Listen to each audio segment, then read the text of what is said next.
Welcome to Voices on My Book Network. I'm Malik Jordan. Today, we're addressing a question that weighs heavily on our hearts. How can we respond to hate and violence without losing faith, hope, or peace?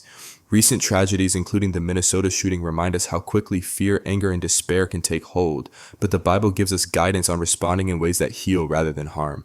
Today, I'm joined by Dr. Michael Reyes, a psychologist specializing in trauma and violence, to explore how faith and practical strategies intersect.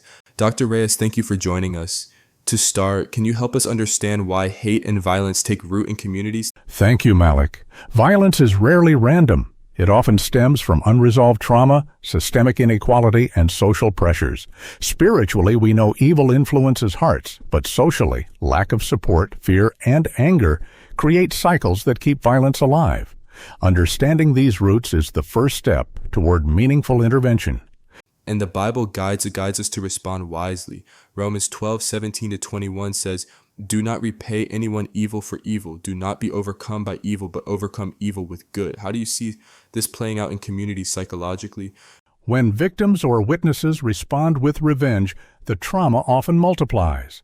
But when anger is managed and constructive steps are taken, like counseling, mentorship, or service, it interrupts the cycle and strengthens resilience. So, practically speaking, how can someone channel fear or anger into peace-building action? There are several approaches. Acknowledge anger and fear without acting destructively. Journaling, prayer, or talking to a counselor can help.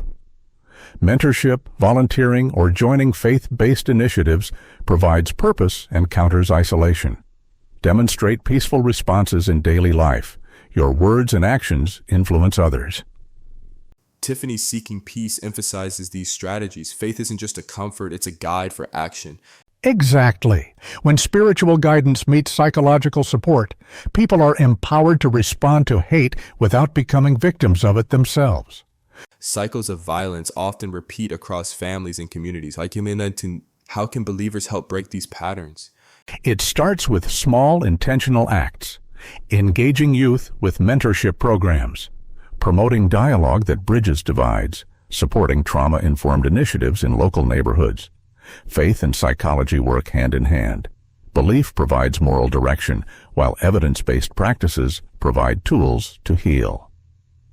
So even after something as tragic as the Minnesota shooting, hope is possible. Absolutely. By combining faith, emotional intelligence, and active community involvement, individuals can transform pain into positive change. Responding to hate and violence requires courage, faith, and action. As Romans 12:21 reminds us, do not be overcome by evil, but overcome evil with good. Whether through prayer, community service, mentoring, or simply choosing peace in daily interactions, each step matters. Dr. Reyes, thank you for helping us see the path from anger and fear to hope and constructive action.